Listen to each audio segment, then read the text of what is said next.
the story of High Strangeness is based on not your experiences, but someone else's experiences, right? Can you kind of tell me how you got involved with this and how like you got mixed up in a way in this High Strangeness story? Yeah, so I've been working with Hunter Goranson, who's the president and publisher of Oni Press for a while now. How I got in touch with him was this was way back. He worked at a different company and was inquiring about the film rights for That Texas Blood, which is my Image Comics miniseries or series. Yeah. Um, and so we had known each other, and then when he took over Oni, he reached out to me about adapting Night People, which is a Barry Gifford novel, which I'd never, you know, thought about doing a novel adaptation before. But I was like, yeah, that sounds interesting. Let's do it. And then we did a bunch of EC stories together. And then Hunter came along with another interesting project, which was High Strangeness, which he asked if, I was interested in working with Daniel Noah, who is the co-founder of Spectre Vision, which I was very much aware of Spectre Vision, and thought that the prospect of it was very exciting. And I love the sorts of things that they're talking about. I listened for a very long time to Last Podcast on the Left, and Yeah. I grew up with like the what was it called? It was the like Mysteries of the Unknown or something like that. It was like a Reader's Digest hardcover that my mom had on the coffee table when I was growing up. So I was always reading about like banshees and like Sasquatch and UFOs and other dimensions and things like this. I was always steeped in that stuff ever since I was a kid because I was, the Loch Ness Monster, all that sort of Yeah. Oh, I stuff love was that stuff just growing like, up too. I love cryptids. I mean, like it's just my yeah. favorite. I mean, and if you're a certain kind of person, I don't think it goes away, especially if you're a Ooh. creative person, it's like, oh, that's fuel for going into doing this stuff. But yeah, I mean, it sort the genesis of my involvement in the book was Hunter reaching out to me and asking me if I would be interested in co-writing the first issue of High Strangeness with Daniel Noah, and knowing Daniel's work. I was pretty excited at the prospect. I didn't really know how he wanted to go about it, how, involved, we would be with each other on it. But, in talking it out and figuring out where we would each kind of have our place, found a nice happy medium. And I'm, really proud of the book. I think it's really cool. I think it Hell came yeah. out terrifically.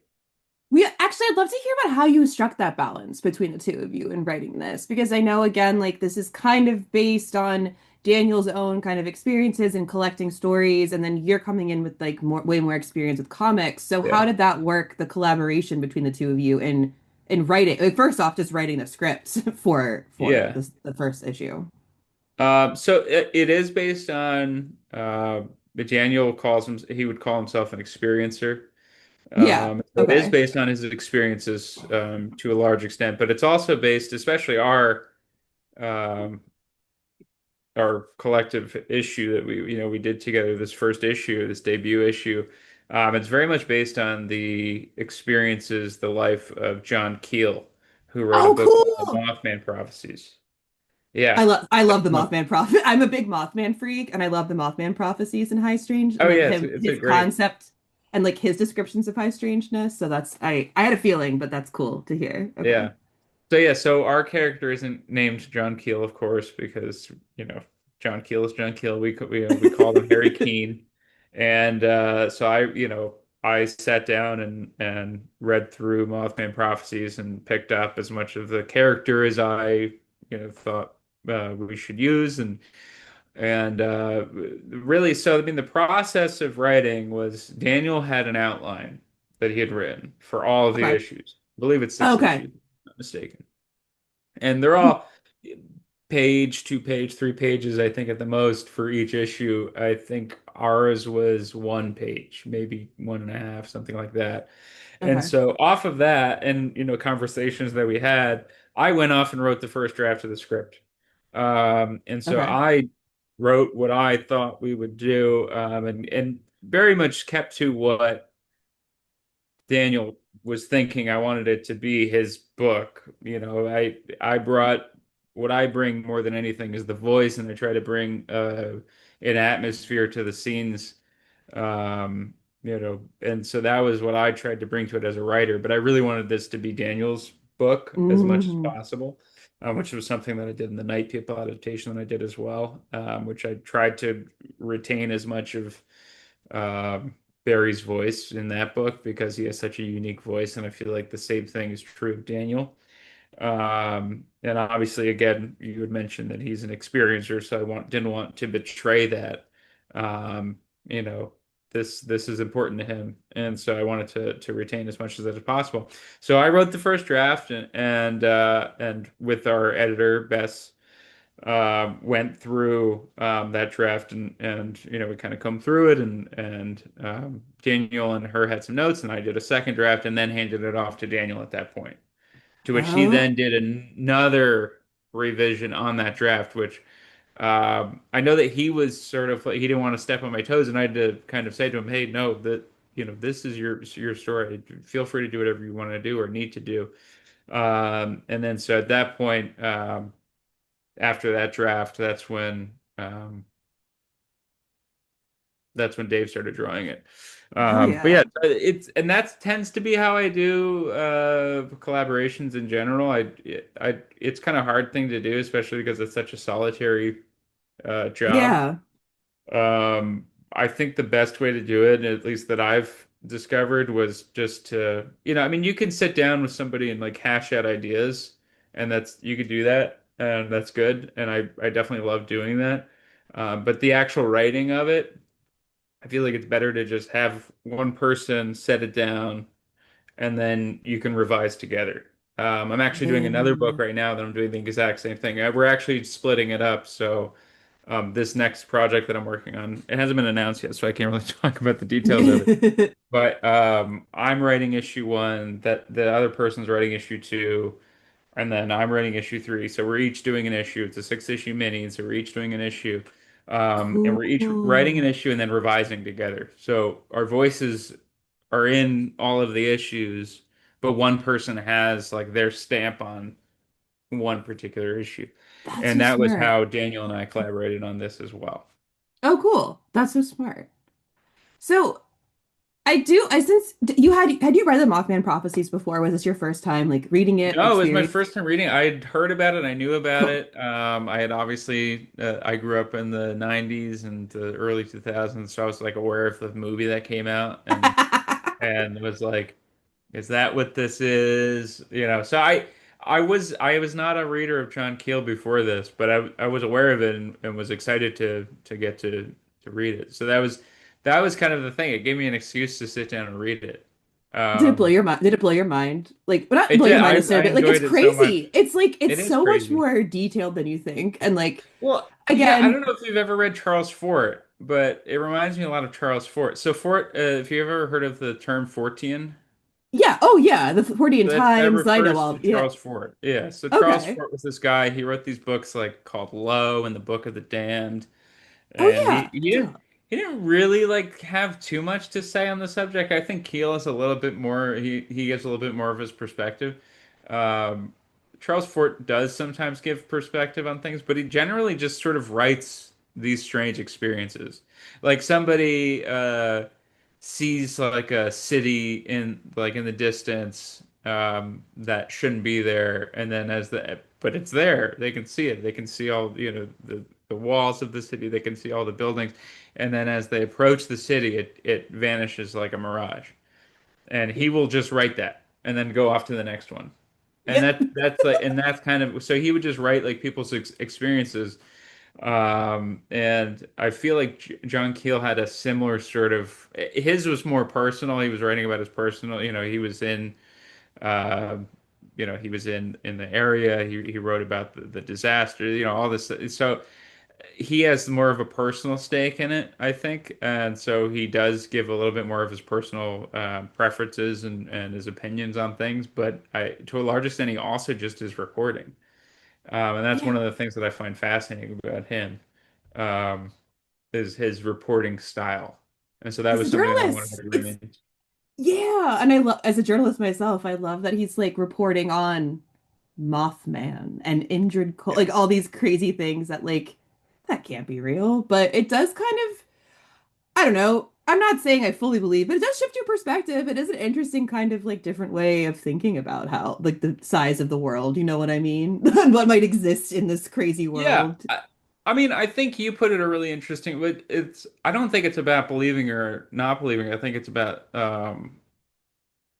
seeing, like knowing that your world is larger than you can see it to be. You Yeah. know what I mean? And so I think that it's fine and healthy to have skepticism about that, about what, these other things are, but to be open-minded about it, I think is a healthy thing. And I think that's something that Daniel has to a larger degree. I mean, he's less a skeptic than I am.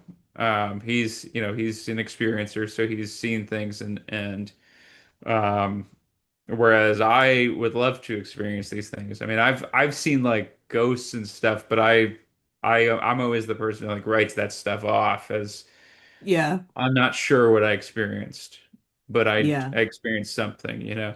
So, and I'd love to see something in the skies. I mean, that's something that I've been searching for my whole life. I always, when I go outside, I dip my head up to the skies. I always want to see something. I grew up with, not just that. I mean, I grew up with Close Encounters of the Third Kind, and Yep. I mean, even something like E.T. I mean, that's a fantasy film. But E.T. it's an scary. I don't alien, care. and I always wanted to pal around with E.T. That'd be cool.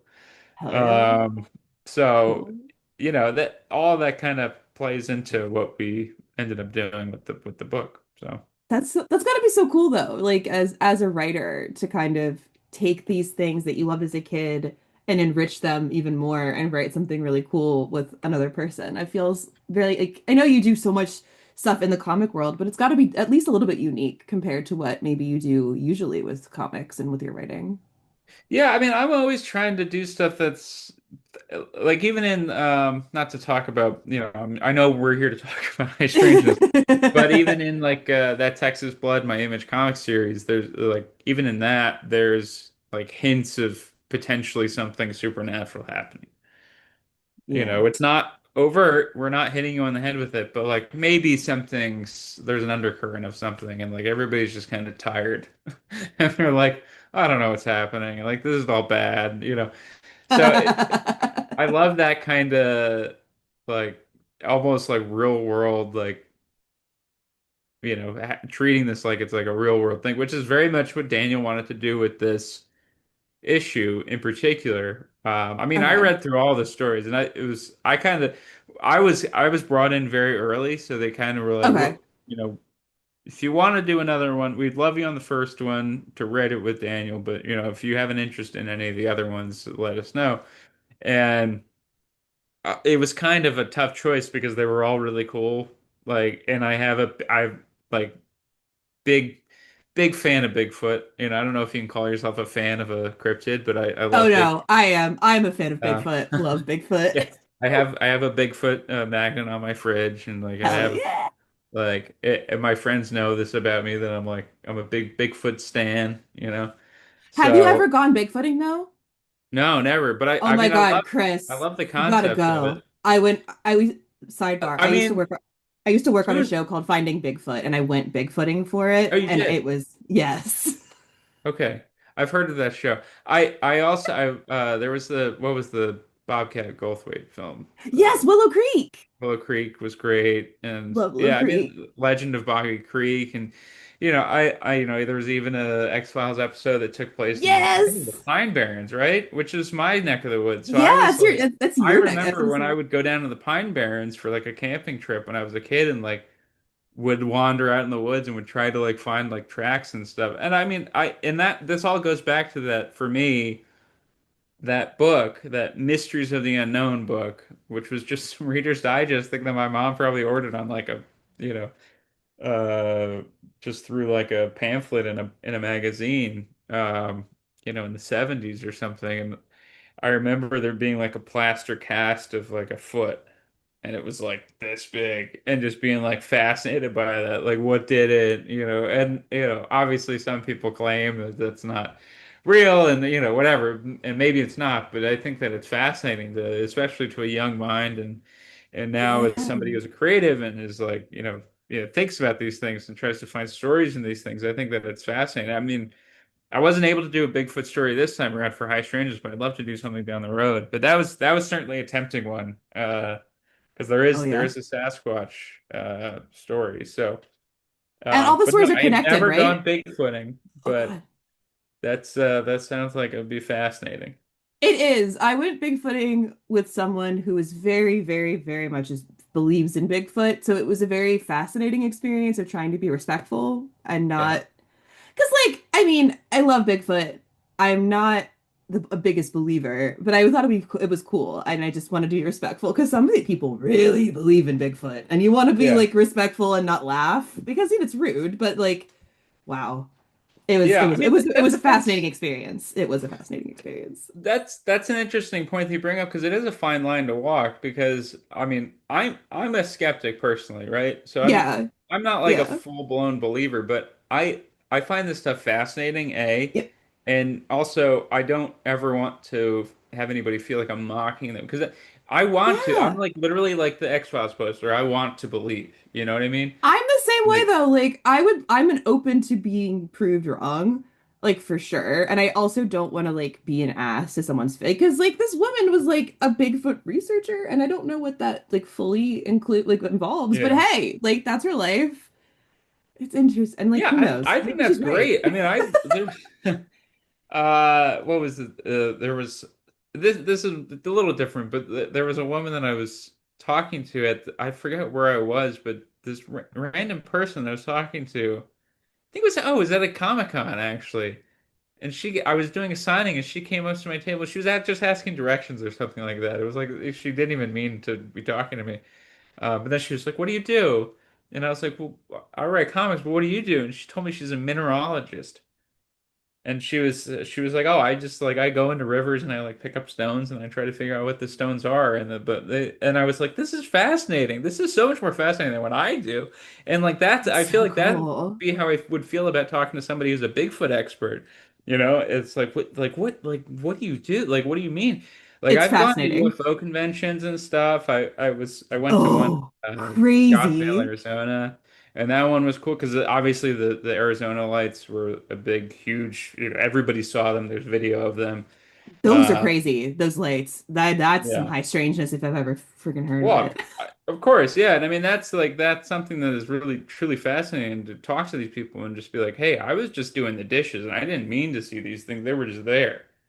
I think that's just fascinating. And the Bigfoot of it all, I mean, people can laugh and say whatever they want, but like in my mind, like I don't think it's that crazy to, suppose that there might be this creature living out in the woods.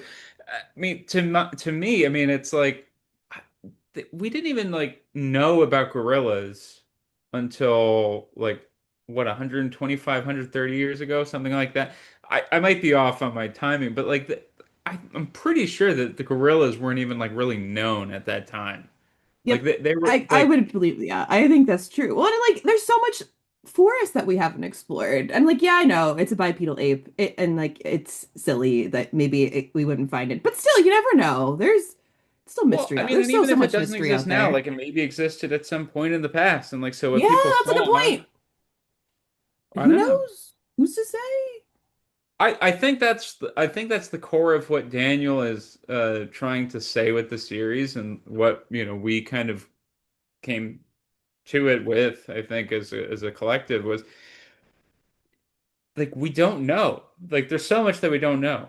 And instead of trying to say, we know everything, we've conquered everything, as a society and we know X, Y, and Z, it's like, okay, X, Y, and Z, but what about that? Or there's all these other things, it's not just a clear path. It's not a clear line of, it's not a clear line of Yeah. understanding. There's a lot of other things out there. I mean, one of the things that I always go back to is actually a scientific thing, which is actually measured.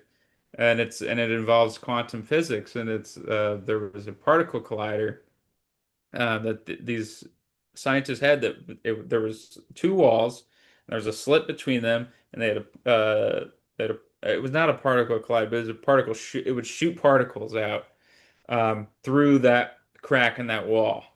And on the wall behind that crack, the particles when the camera's positioned and the particles would always hit that wall behind in a straight line. But when they turned the cameras off, all of a sudden the particles would scatter.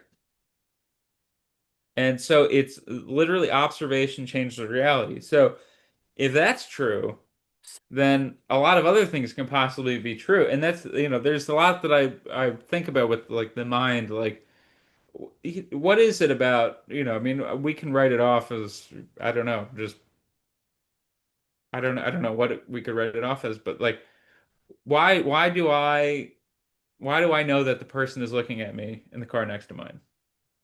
Is it just Yeah. peripheral vision, or is there something telling me that somebody's watching me? This innate thing in us that has remained with us since, we were apes, you know? So those are things that I always kind of go back to is like, is there more of like a psychic connection that we all have and that we don't know about because we can't define it? I mean, that we've been practicing for, on the human body for since the 1700s. And I mean, we barely understand the brain. Yep. We haven't Still. conquered cancer. There's so many things that we don't know. Um, Yeah. so there's a lot of Cool. questions, and that's really what I think Daniel wanted to say with the series was we have a lot of questions about our reality, and maybe there's some answers in here too. I don't know. Wow. So that's such a great note to end on, actually. I'm gonna stop recording. Thank Oh, you so perfect. much. Hell yeah.